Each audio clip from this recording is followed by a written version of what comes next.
Sup, guys? Toad back with you once again. Last night, it's a good thing I stayed off of that minefield of a slate last night because I would have lost some bets. My stronger leans did not do well. I think they were 0-2. I got the NFL game right. I did wind up on the San Francisco 49ers in my pick'em pools. Let's talk about today. I do have one play today, which, I have not entered it in the banners yet here. I should do that, shouldn't I? Let me do that real quick. I'm going to get to it right away, though, right now, because I talk about baseball first, and that's where my play is in this baseball game. And if you followed me for a little while, you probably know where I'm going with this. And I'm not changing my feelings here. I'm not changing the way that I've looked at this series in the other games. San Diego plus 122. We got the NLDS. I should have led with, I'm talking about the NLDS here. This is a series that's tied 2-2. The Detroit-Cleveland series is now tied 2-2 after Cleveland won a close game yesterday. So that is going to Game 5 tomorrow. This is Game 5, deciding Game 5 in the NLDS. Padres, Dodgers, and unfortunately for me, the Yankees have advanced. And I forgot to mention the Mets have advanced. Mets just continue to get it done, man. People are saying they're a team of destiny. I don't know about that. I think they're the team that has the highest salary this year. So they should be getting things done to live up to the amount of money that they've spent. And their starting pitcher rotation, I still think, is probably not that great. Anyway, this game, San Diego and LA, I like the Padres in this one, plus 122. I mean, am I overreacting to what we've seen in the series so far? Maybe, but I just am playing it because I think it's kind of a matchup thing. So I will get it right out of the way. The Dodgers, I think they do have the better offense, but I think San Diego can go toe-to-toe with them. As we've seen in the series, San Diego's offense is also pretty decent. Not a huge advantage on that side for the Dodgers, but somewhat. San Diego, I believe, has the better bullpen out of the two. They've been one of the better bullpens in baseball this season, so I prefer the San Diego side as far as the bullpen is concerned. And then that brings me to the starting pitching matchup. And I think, of course, I think we have a starting pitching edge here. I mentioned that in the previous game, San Diego was up 2-2, and it was at San Diego, and San Diego had a chance to close it out, and everybody was flipping out online, saying, what are the Dodgers doing? They skipped Yamamoto, basically, in what would have been his spot in the rotation and pushed him to this game. For what reason, I'm not exactly sure, but I was like, the Dodgers going with a bullpen game makes sense because Yamamoto has struggled against San Diego, and that is where I'm going in this game. But the bullpen game kind of threw off San Diego's hitting, in my opinion, and it worked way better than people thought. People were just saying the Dodgers are throwing the series. I'm like, no, they're not, because they're going to throw out all these pitchers that San Diego is less familiar with and try to switch it up and play matchups and stuff to try to avoid elimination. That's what they did, but now they're putting their hopes on Yamamoto here, and I have to go with what the matchup is telling me here, man. That's what I got to do. Scott, what's up, man? RIP to the Red Wings. Did they lose last night? I don't even know. I don't know what happened in hockey last night. I know the Bruins won, and they gave up too many goals, but I don't know if some of those were garbage time or what it was, but Swayman played his first game on that big contract, and Bruins offense worked out pretty well in that game, but they're facing a terrible Montreal Canadiens team, so I'm not too thrilled about what I see out of the Bruins so far, but we'll see. Anyway, this is Yu Darvish against Yoshinobu Yamamoto. The matchup of Japanese pitchers, I believe, right? One the old-timer and one the newcomer to Major League Baseball. Darvish is like over a decade older, I think, than Yamamoto. Darvish, let's talk about this. Yeah, Darvish, he pitched once in the series so far, and he did well. But that does mean that the Dodgers now saw him recently. So does that worry me a little bit? Kind of, because when he went into that game, the Dodgers, I think, hadn't seen him all season, or they hadn't seen him yet since March 20th, April 14th, excuse me. So they had faced him twice earlier, or three times, actually. My mistake. I keep seeing all these Dodgers come up in the game log here. May 12th was the last time the Dodgers had faced him. And then I think he missed a couple months on injury. And when he came back from injury, he pitched pretty well. I mean, 3.55 ERA in September, 25-7 strikeout walk ratio, only allowed 20 hits in 25 and a third. So that's why I liked playing on Darvish in game 2 of the series, which I did. And it was San Diego in a bounce back kind of from losing the first game, but they lost the first game tough. In this game, they're coming into this, I think, in a bigger bounce back spot because they got just embarrassed 8-0 by Dodgers bullpen game in the previous game. So I think that's going to have something to, I think that's going to have some motivational aspect to it behind San Diego here. Because, I mean, nobody wants to lose like that. But, of course, this is a game 5. Both teams are going to show up. But I liked Darvish coming into this one because he was not as recently familiar to the Dodgers. Of course, the Dodgers have seen him a ton. I mean, he's in their division. He's a veteran. He's been around forever. Either way, he did well in that start. 7 innings, 3 hits, 1 earned run, 3-2 strikeout walk ratio. So his strikeout rate wasn't that high, but he got the job done. He's in pretty good form right now, and he continues to be so. And I like his matchup against the Dodgers in 266 at-bats. So we have a big sample size here. 74-26 strikeout walk ratio. Not horrible. I mean, that's basically what you expect out of Darvish. But he's held him to a 195 batting average and 594 OPS. So the Dodgers offense, as powerful as it is, has weak numbers in their careers against Darvish. And that seemed to crop up again and continue to be the case in this series. So I like Darvish for that reason, but I also like him because he's the more experienced pitcher, man. I mean, this is Darvish. He's 38 years old. He's been in Major League Baseball for what, like at least a decade probably. He's the guy that has the experience. He's the guy that I think you want in a Game 5 pressure situation rather than the rookie being thrown into it. And I hope I don't have to eat my words on this, especially because I don't want the Dodgers to win for my own rooting interest. Anyway, I do like the San Diego. I prefer San Diego from a rooting interest, I should say. Yoshinobu Yamamoto is pitching. He's a rookie in Major League Baseball this year. He came over from the Japanese leagues this year. 26-year-old. Had a good season, no doubt. 3 ERA and 1.11 whip, which is better than what Darvish put up on the season, but Darvish still had good numbers on the season. 3.31 ERA and 1.07 ERA from him, or 1.07 whip, excuse me, and 3.31 ERA. Darvish, of course, in that shortened season, but Yamamoto's season was shortened too, because he actually missed like a month or two with injury right around the same time that Darvish did, kind of. He put together a good season, but his kryptonite, basically, I think, was the San Diego Padres, man. He faced the San Diego Padres twice early in the season. I won't take that much away from this one start. This was in, they played 2 games in South Korea, I think, to start Major League Baseball, which was the official start of the Major League Baseball season. I don't know. And maybe just the nerves got to him and whatever, but he did poorly in that start. 1 inning pitch, 5 earned runs, 2-1 strikeout walk ratio, 4 hits a lot. He got knocked around in that game. Then he faced San Diego again shortly after that in April, and he did better, but it still wasn't that great. He went 5 innings, wasn't very efficient with his pitches. 6-1 strikeout walk ratio was pretty good, but he allowed 2 homers, 3 earned runs, 4 hits. Wasn't really that bad, but still, San Diego seemed to have his number, and then he didn't face them for a while. He missed a couple of months, and then when he came back, he was pitching pretty well in September. 21-5 strikeout walk ratio. But he faced the Rockies twice, so that would help a little bit. And one of those starts wasn't even that good. And he only went 5 innings in one of those 4 starts against Colorado. Went fewer than that in the rest. But maybe they were working him back into the starting rotation, getting him ready for the playoffs, whatever the case was. But then he had to face, again, what seemed to be his kryptonite, the San Diego Padres, in this series. In that game where I think I went against Yamamoto in that game, right? Was it Yamamoto against Darvish in this game? No, I went against... No, I played on the Darvish game. I didn't play on this game. I played on the Darvish game because the Dodgers won this game. I played on the Darvish game in Game 2, excuse me. So Darvish pitched in Game 2. Yamamoto, I think, pitched in Game 1 of the series, and I think that's what this was. This was Game 1, I believe, and he hasn't pitched since then, so they pushed his start back a little bit, but he's still basically... He's pitching on like normal rest for like a normal starter here, but he did not do well in that start. Went 3 innings, allowed 5 earned runs, only had 1 strikeout and 2 walks, 5 hits allowed. So there are definitely some red flags to see in that pitching performance there. And he's a rookie, man. He's having to pitch in a high-pressure game here, Game 5. I don't think that's that great of a situation for him, man. I would prefer Darvish when the pressure is on just because he's been around for so long and he's pretty much been here before. Done it before. Yamamoto, just to kind of add to this, he's actually been a little bit worse at home than he has on the road this season. He has a 3.88 ERA at home and 2.06 on the road. So he's been worse at home for whatever reason. Kind of significant splits there, but it is in a small sample size.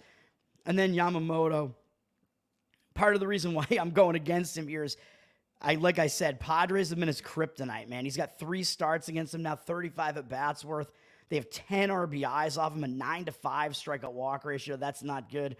and 371 batting average against and 1,107 OPS. So Yamamoto, I mean, he has not shown that he can that he could silence these Padres hitters, man, in 3 attempts at it. So we will see. I mean, it is possible he'll do better, but I don't know. So that kind of also takes away the fact that I said that Darvish just faced the Dodgers, so they're familiar with facing him. They already were pretty familiar with him, but now they're recently familiar with him. But, of course, San Diego's recently familiar with Yamamoto again now, too, and they faced him earlier this season as well. Both of these starters faced these opposing lineups earlier this season. So I think it just comes down to these individual numbers, man, and the experience, and that puts me on you, Darvish, in this one. You're getting plus money on this as an underdog because they're at LA. So I like it. The market looks like it's kind of disagreeing with me with LA up from minus 130 to minus 138. I mean, you might be able to get a better price on San Diego if this line continues to move up, which it might. I mean, I actually kind of hope it doesn't because I don't like to see the market disagreeing with me. LA, the public didn't like them in the previous game with that bullpen approach, but now they're right back on LA. Maybe they don't realize Yamamoto has struggled against the Padres. I don't know, but they have 62% of the tickets we have on the Dodgers side, but we do have 87% of the cash on them, so cash percentage does look like it's on the Dodgers, and the line has moved up a little bit on them, so that does worry me a little bit that I do see some market traction on the Dodgers, but I'm going with the matchup here, man. And total is up from 7.5 juice to the over to 8 juice to the under, so a slight move up on the total. The over is public. I mean, if the bettors are coming in on this on a Game 5, they might be in a Dodgers-Padres game. They'll probably be playing the over. And I actually don't necessarily disagree with the over in this one. 69% of the tickets and 96% of the cash on the over. But because Yamamoto is such a question mark, and the Dodgers hitters could potentially turn it on at some point here and put up some runs themselves. So, and I think this series has had mostly overs, I think, hasn't it? So I don't necessarily disagree with the over here. I mean, this has been a high-scoring series, so it could continue to be so.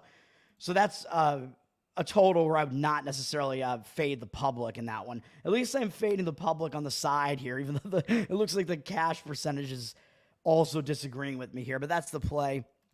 Dodger pussy. Skip the pussy? What? So that's going to be that play on San Diego plus 122. That's my only play today. Moving over to hockey here. I forget. I thought there was maybe one other thing I was going to add to that San Diego Dodgers matchup. I don't know. If I think about it, maybe. But I probably won't because I'm talking about these other sports now. We have 4 hockey games today, and I'm not going to get involved in this slate here, but Tampa Bay, Carolina, both have not played yet. They're a couple of the only teams. I think Philadelphia hasn't played yet this season either, but Tampa and Carolina, I think, were scheduled to have started the season a day or two ago, but the start got delayed because of the hurricane. I don't know if that affected Tampa getting out of Tampa or what the deal was. Excuse me, because this is in Carolina, but maybe it affected Charlotte, that area too. I'm not really sure, which I believe is where Carolina plays. But just pointing out, neither of these teams have played yet. Philadelphia also has not played yet, so that might give Vancouver a slight edge in that matchup just because Vancouver does have a game out of the way already this regular season, so not having to come into it cold. And they did lose at home to the Calgary Flames in a high-scoring matchup there. But does that mean that Vancouver is going to be kind of hung over from that? I don't know. Because it is kind of like, I think that's a big like division rivalry kind of between Vancouver and Calgary. Not as big as Calgary and Edmonton, but I think all those kind of Western Canadian teams, I kind of consider those games that they play against each other to be pretty big. So I don't know. But Vancouver already has one game out of the way. They're up from minus 155 to minus 160.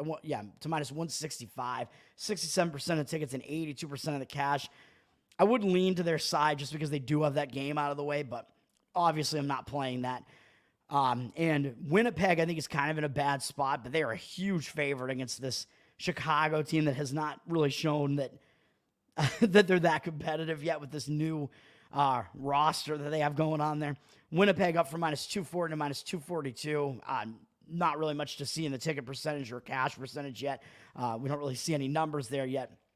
Winnipeg, I think, is in a bad spot, but you would have to be taking Chicago on probably like a puck line or something like that if you like Chicago in here. I don't love the underdog puck lines as much as I like the favorite puck lines, even though I was doing it to some extent last year. But Winnipeg, I just think they're in a letdown spot, man. How could you not be when you open your season going to Edmonton, the team that beat the team that won your conference last year, and you go to their house and you beat them 6-0. It looks like kind of a letdown spot to me. And then they do have, I believe, a divisional matchup next against Minnesota on Sunday. So it kind of looks a little bit like a sandwich spot to me in that one. So the lean would be to Winnipeg. And Chicago, I mean, they're staying on the road out west. They are playing a second straight road game, but I mean, that matters more in football than in daily sports. Like this daily sports, you go on a road trip and you just kind of try to continue what you're doing on the road trip there. Chicago lost that game to Utah. They did have it within one goal at one point when it was 3-2, but they did definitely get outplayed in that game. So I don't know. But Winnipeg, I think, just could be in a letdown spot there. Chicago could potentially maybe bounce back from a kind of ugly season opener there, but Winnipeg is certainly the better of those two teams. And then St. Louis, Vegas. St. Louis played late last night, man. They're in. This is going to be a late game too, though. So both of these games, I think, were 10 p.m. Eastern time games because they're playing in the Pacific time zone here. They had to play to overtime though late last night. That game ended late, and I think St. Louis was losing 4-3 pretty late in that game to San Jose, and they tied it and then won it in overtime. So St. Louis did have to put in a big effort in that game, even though it was against a pretty bad, unless we see otherwise, San Jose team. It really has not been good recently. So St. Louis, maybe on the one hand, they feel like they kind of made an escape there, and that'll serve to like focus them more in this game coming into a game against Vegas, because maybe they just overlooked San Jose a little bit because they had Vegas on deck tonight. But they're still in a back-to-back, man. 2 straight road games back-to-back, and that's not an easy thing to do. Vegas is off, or Vegas was off last night, I should say. They played the night before that, and they won big against the Colorado Avalanche in a big matchup there between two playoff competitors from last year, Vegas and Colorado, and that's a big game. Vegas beat them, and I expected a better showing from Colorado because I think Vegas has had more turnover coming into the season, so not expecting. Vegas put up 8 goals in that game, so Vegas, I think they could be in a letdown spot coming off that game, so they're not a team that I really want to have anything to do with either here. So both teams are in kind of bad spots here. Vegas is up from -185 to -188. Public with 83% of tickets, but 96% of the cash. I would not want to touch the side in this game, though. With both teams are in what I consider to be kind of bad spots here. You could potentially look for this game to go over, even though I know both teams are coming off of very high-scoring games. But in a game like this where both teams are kind of in bad spots and St. Louis just played late last night into overtime. Vegas just had a big game 2 games ago. It could kind of affect the defense more than anything else, like the defensive intensity. So an over might be the way to look here. And it's gone from 6 juice to the under up to 6. Juiced a little bit less to the under, I guess, if you did like the over in that one. But you are having to play over 6 in that one if you do it, but with reduced juice probably. College football is the last thing on tap here. We have 3 games. We were supposed to have 4 games because Memphis and South Florida were supposed to play on Friday, but that game got moved to tomorrow night, I believe, because of the hurricane causing a bunch of shit, basically, in South Florida, obviously. So they had to move that game. It's at South Florida. Maybe I'll talk about that game tonight because I'm going to do the college football show tonight, as I usually have been doing. I got to get my affairs in order for that, man, because I am not prepared for it yet. I don't know what my plays are going to be at all. I don't have any plays on tonight's. So I just don't like these games that much, man. I do have some thoughts on them, though, which I'll offer in a minute. But that Memphis game, well, maybe I'll talk about Memphis, South Florida tonight. I don't know that I'm going to have a play on that game, but South Florida could definitely be in a distracted spot because of the hurricane coming through there. It could have affected their preparation for that game, whereas Memphis is just coming in from the outside. And I think Memphis is probably the better team anyway, but you're probably having to lay a road price with Memphis in that one, so I'll have to look at that one.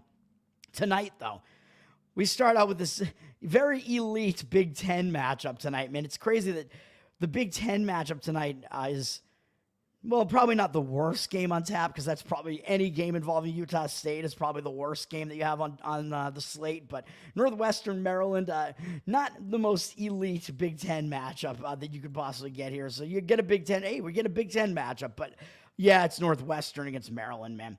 And both of these teams actually just played Indiana, which I'll talk about briefly in a second. Northwestern, by the way, I don't think he's in the chat right now, but he might be for college football tonight because he was in there last week. I think it was Nate G had a bet on Indiana in that last game, Indiana against Northwestern. And I said, man, yeah, I mean, Northwestern, their offense just can't score. But Northwestern did put up the most points that they've put up so far this season in that game, except for Eastern Illinois, but I don't count that really because that's FCS. Against an FBS opponent, Northwestern put up their highest point total in that game with 24. But looking at that game, I think you could see it two ways. You could see that maybe Nate got a little bit unlucky in a way because Indiana was dominating the yardage, so they kind of dominated the game statistically, but the game was a 3-point game very late in the game with 6 minutes left. So maybe Nate was getting a little bit unlucky at that point because Indiana was dominating the game yardage-wise and just didn't have a huge lead. But it was a 3-point game with 6 minutes left, and then Indiana scored 2 straight times to make it look like a blowout when on the scoreboard it really wasn't. So I think Nate, if it was him that had that bet, kind of got unlucky for most of the game and then got lucky at the end to get out of there with that Indiana cover, because I think that was a 16.5-point line or something like that too, although he probably got a better line than that. But I think at close, I think it was 16.5. So this says it was 12.5. I know it was higher than that. I think it was like 14, 15. But man, maybe it did close that low. Actually, I don't know. Maybe if you laid that price with if you laid the 16.5 with Indiana, I think then you probably had a bad number there. But let's get back to this game. Maryland also just played Illinois. So Northwestern just played Indiana. Northwestern just played Indiana last week, and it was actually a tighter game than it looked, man. So Northwestern played last week. They had to play Indiana, and it was on Saturday, I believe. So Northwestern is actually playing on a short week now because they played on Saturday. Now they have to play on Friday. And they played a ranked Indiana team to within 3 points late into the fourth quarter. So that was a pretty big effort for Northwestern. So I think they're in the worst spot coming out of that, man. I mean, Northwestern really had to put up a decent performance in that one. That was a big effort from them. And then I think you could see the hangover effect here potentially because they put together a big effort there and basically fell just short, even though the scoreboard makes it look like they got blown out. They did not. And then you had Maryland face Indiana as well in their last game, but that was a week prior. In that game, Indiana, I think, just kind of had their number, even though it was tied in the third quarter. This game was also a 14-point game early in the fourth quarter, so it wasn't really that close. And Indiana did outgain Maryland, although not as much as they outgained Northwestern. So statistically, Indiana did outgain Maryland. Maryland actually had a +4 turnover margin in this game, and they still lost by 14. So that's a little bit of an indictment there. That does mean they really didn't play well in that game. If you're +4 in turnovers and you're only down 100 yards, I mean, you'd expect that the game would be closer than it was. So that's kind of crazy. I didn't realize that Maryland was +4 in turnovers in that game. So maybe that result actually looks better for Maryland than it should have been. But statistically, if you just ignore those turnovers, statistically, like based on the scoreboard, you would expect that Maryland got outgained by about 100 yards for that final score to be the case. So the turnovers didn't seem to have that much of an effect on the final score at the very least. Strange, but Maryland is the team that has more rest, and they're coming off that loss. So Maryland just went into a bye. So as I usually say, I think you can use that bye to like refocus and try to fix some things that were not working going into that bye.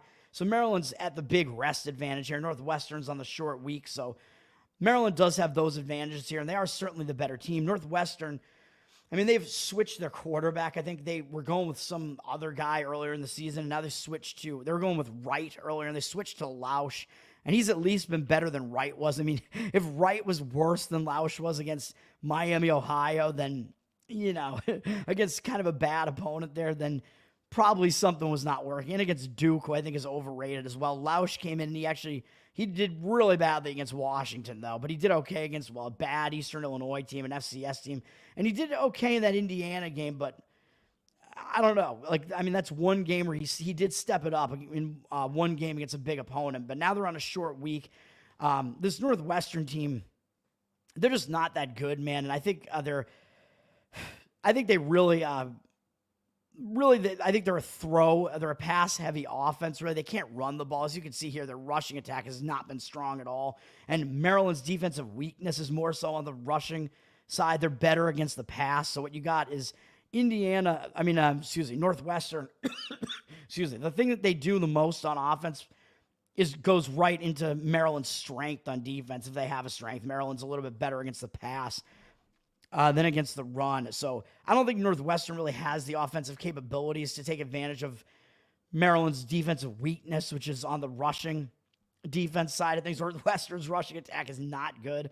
So I believe that's the case. Hopefully I'm not wrong about that. I try to get all these thoughts in my head before I go and do this, and I don't go back and look at, because I usually watch videos about it and stuff to try to get some additional info on this. So I do think that is the case, but I think the rest advantage looms large from Maryland as well. So I'm not going to be playing the Northwestern side in this, even though Maryland is public. They're up from 9.5 juiced at minus 115 up to minus 10.5. I did see 11s out there earlier, so it looks like there is some buyback now on the Northwestern side after the line got up above that 10.5, because 10.5 is a key number in football. So it looks like some betting came in and started grabbing Northwestern at the bigger price. I just can't agree with it, obviously. I mean, Northwestern hasn't shown me that they have the capabilities to really score against Maryland here, although you're only asking them to come within double digits, and Maryland's offense isn't that terrific either, so I don't know. Maryland's public, 89% of the tickets, only 64% of the cash. So the market read would tell you to take the points with Northwestern as far as what we see right now, because Maryland's public and they have way less of the cash than the tickets. I won't be doing that. And also, you are getting more value per point, though, if you are taking the points, because the total's low. It's down from 45 to 45 juice to the under. And it does look like there is some actual market indication on the under here as well, with 63% of the tickets on the over and 51% of the cash on the under. So I think over players probably coming in just because of Maryland putting up some high point totals. But I'm not sure that's going to be the case here, man, because Northwestern, their offense is so ugly, and I don't think they have the offensive weapons to really take advantage of Maryland's defensive weaknesses. So you could see Northwestern struggling to score, as they have in most of their games this year, in this one here. So, I mean, I agree with the under in this one, but I'm not going to be playing the Northwestern side, as I said, even though the market does indicate in that direction. The rest disadvantage that they're in, it doesn't look very good to me, man. And the fact they're coming off a pretty big effort against Indiana there. So I can't do that. I would lean to the under in this one more so than the side. Johnny, what's up, brother? You're calling titties tomatoes now? Mine are nice old rotten tomatoes, man. UNLV Utah State is the next game up tonight. We get a Mountain West matchup here between a good Mountain West team and a terrible Mountain West team. Utah State, probably one of the worst teams in FBS this year, to be honest. They haven't shown much on either side of the ball, man, especially on defense. They are really bad on defense. I think they're really near the complete bottom in FBS in defense. Their offense has shown some signs of life, but this Utah State team is just real awful, man. So I'm not going to be able to play on a Utah State team, even though you are getting a ton of points at home with them. I mean, as you can see, they've given up a bunch of huge point totals in a row, but they faced a difficult schedule. I mean, they went to USC, had to face Utah. Temple was the only team in here that really sucks, besides Robert Morris, obviously, who they beat. Temple was able to put up 45 on them, though. I mean, that's pretty glaring. If Temple is able to score that much off of you, that's not a good sign. Temple, really not very good. And then Boise, I mean, we all know Boise can score a ton. They got Jonty, is that the guy's name that I kept forgetting his name? Ashton Jonty, I think, is their ridiculous running back, who's just finding the end zone everywhere and is definitely a Heisman candidate at this point. That Boise offense is real good, man. So Utah State, I mean, got crushed by them.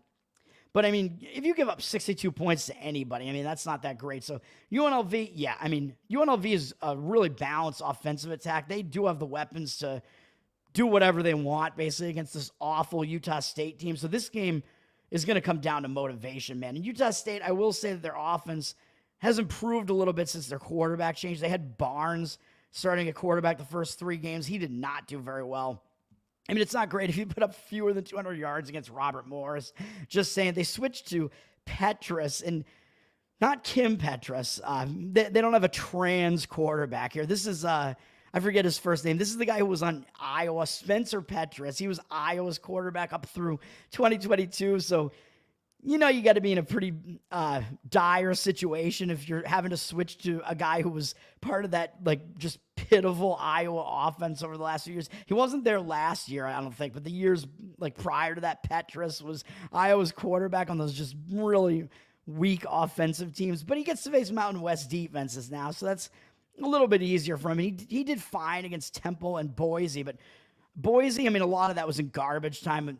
Boise just let up, and Utah State had a couple of garbage time drives there at the end to make the stats look a little bit better than they probably were. Boise's defense actually is not really their strong suit anyway, though they are an offensive team for sure, basically an offensive juggernaut. Temple, I mean, if you don't do well against Temple through the air, then then you got more problems than just the fact that you have to resort to Spencer Petras as your quarterback. UNLV, I mean, we know what's going on with them. I mean, they basically had their quarterback Sluka walk out on them. And as you can see, he wasn't putting up big passing numbers. And they were mostly, UNLV, they're the running rebels, man. And they live up to that name. They have one of the best rushing attacks in college football just because they run the ball so much.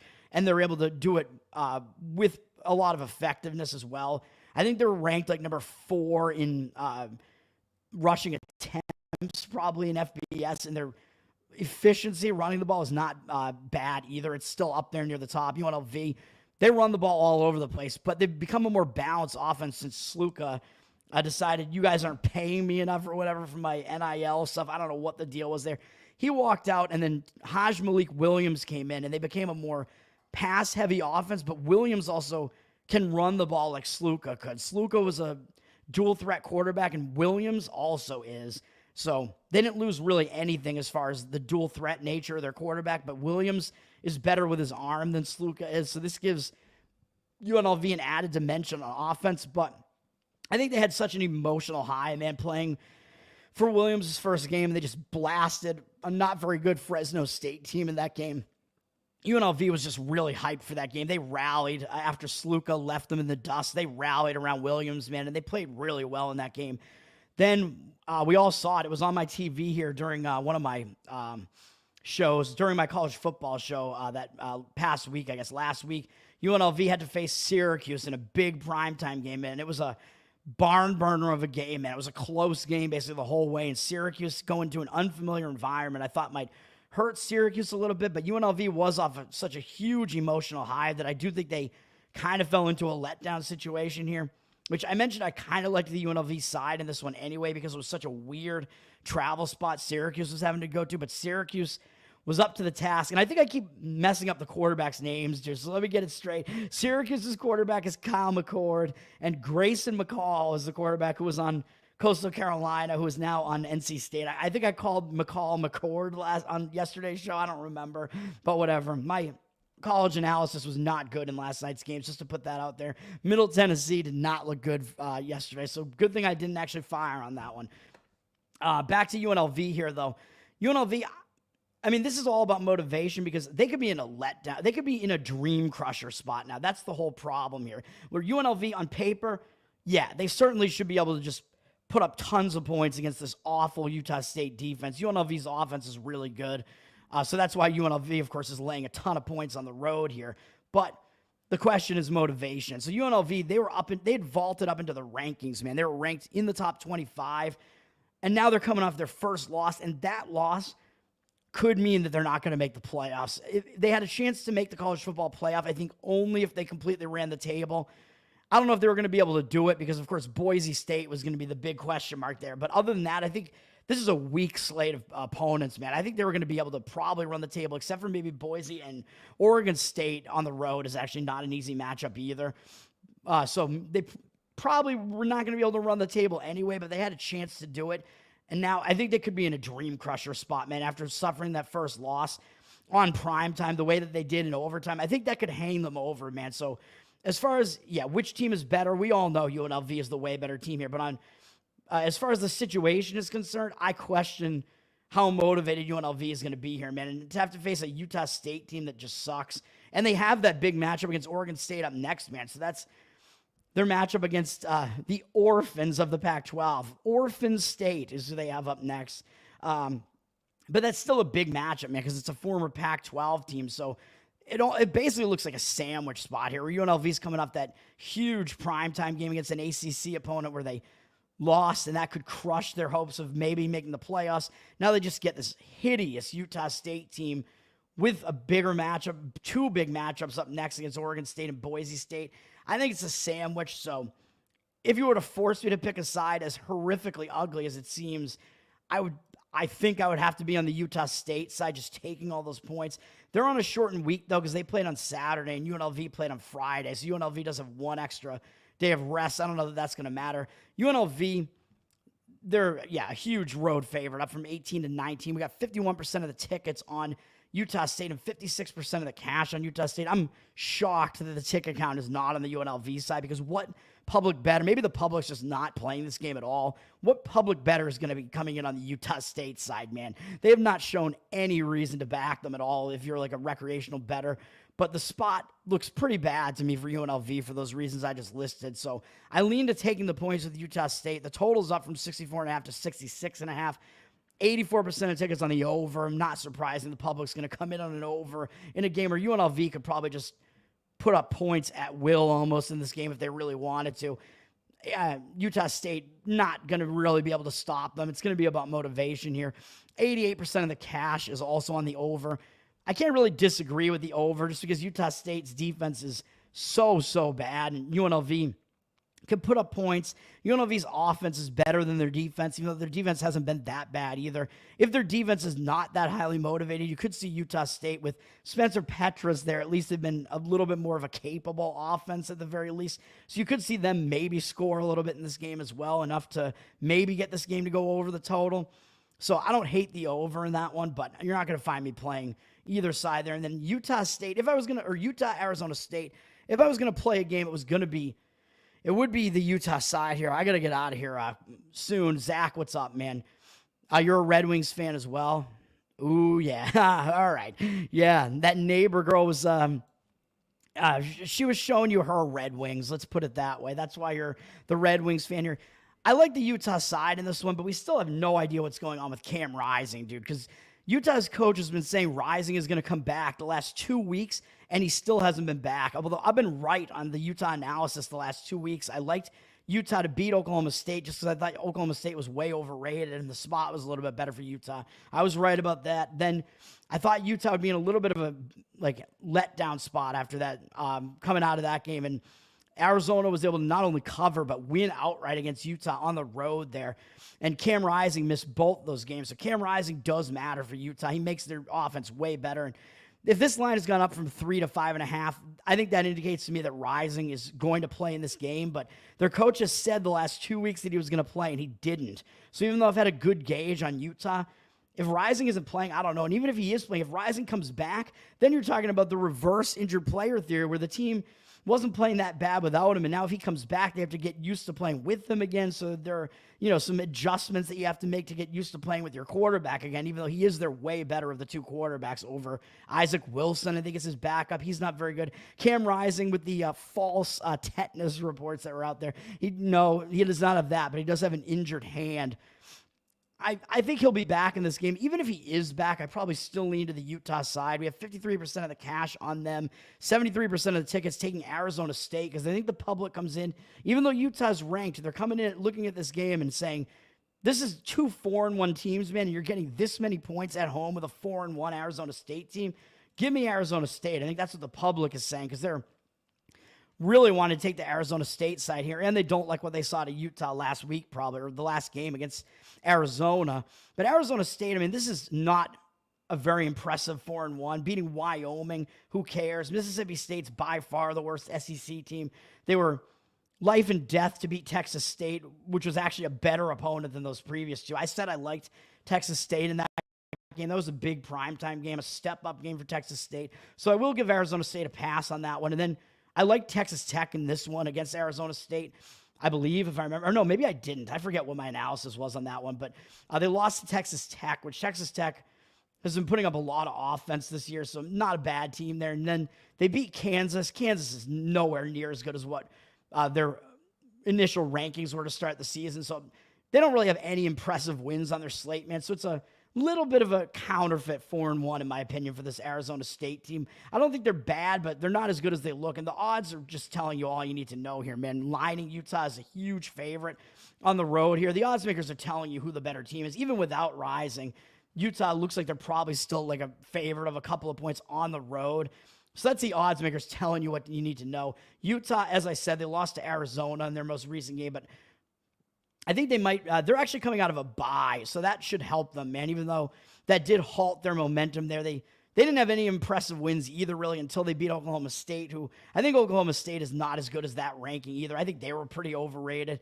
And then they lost to a kind of underrated at this point Arizona team. So not a huge indictment losing to Arizona, but Utah is good enough that they were a double-digit favorite, I think, in that game. No, close to double digits. Maybe I forget what it was. Maybe 8.5, something around there. And Arizona was able to upset them. But again, those games were both without Rising. They're certainly better with Rising in there. He got hurt in that Baylor game, which is why his stats didn't get racked up in that game.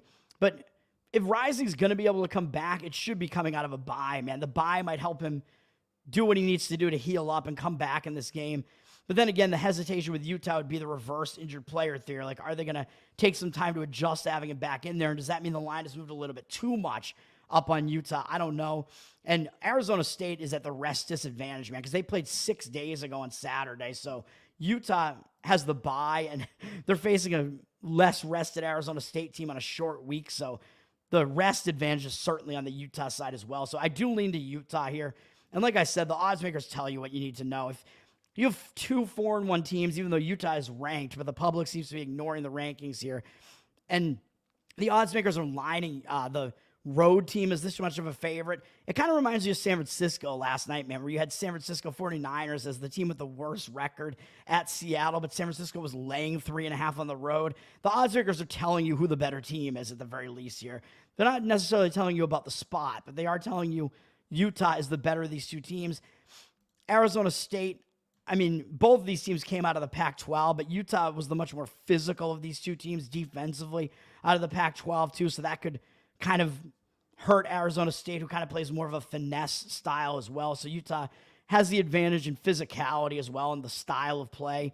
As far as the total, it's gone up from 44.5 to 46.5, which again, I think part of that is because Rising it's been announced at least that he is playing. So that total, I think, went up a little bit because of Rising coming back. The total is rising because of Rising. 75% of the tickets, but 69% of the cash on the over. So the public is on the over here. It's a low total as well, man. But the market seems to be kind of indicating towards the under in this one. And I don't know if I'd want to play an under with Rising back, but if you think Utah, I keep saying Utah State, both of them are playing tonight. If you think Utah has the upper hand in this game, you might expect that it's going to be a more defensive game and they're going to be able to hold Arizona State's offense in check. So if you like Utah, even though you're laying a favorite, it might actually also correlate to the under because they are the defensive team in this game. I don't love those situations where the better defensive team is laying points. So I'm not going to get there with it, but I do like the Utah side. And of course, if you got it at 3, I mean, you're doing yourself a favor there probably because you have the best number, and you could look to try to come back on +6 even maybe and try to middle it if you really wanted to. Whatever you want to do with that 3, you've got value in your pocket at the very least if you did that. But I like Utah. Even if Rising does come back and it's the reverse injured player theory, I still lean to the Utah side because they have all the other advantages I listed. That's going to do it for me, man. The one play I have is the San Diego Padres +122. Let's get it done. Thanks for hanging out, everybody. Tower Game Toad on Twitter, of course, and follow the Tower Game Podcast. I apologize. We thought we were going to be able to do an episode last night, and the hurricane situation made it so that Jose and Top did not have power throughout yesterday, so we just couldn't do it, man. Will the thrill? You like Stanford plus the points at Notre Dame. Maybe I'll talk about that game tonight, just for you, buddy. Come back tonight. I'll be here for the college football show. Thank you, sir. Tower Gang, follow the Tower Gang Podcast, obviously. Anyway, even though we did not have the episode last night, and subscribe for to the Patreon, patreon.com/Tower Gang. You get bonus content, pre-show, post-show, everything that you want, baby, and hang out with us in the Telegram. Let's get it done tonight. Let's go 1-0, please. I want to keep grinding here and getting these winning days. Plus, I don't want to see the Dodgers and the Yankees both advance to the World Series, even though I'm kind of afraid it's going to happen now. All right, peace out, guys.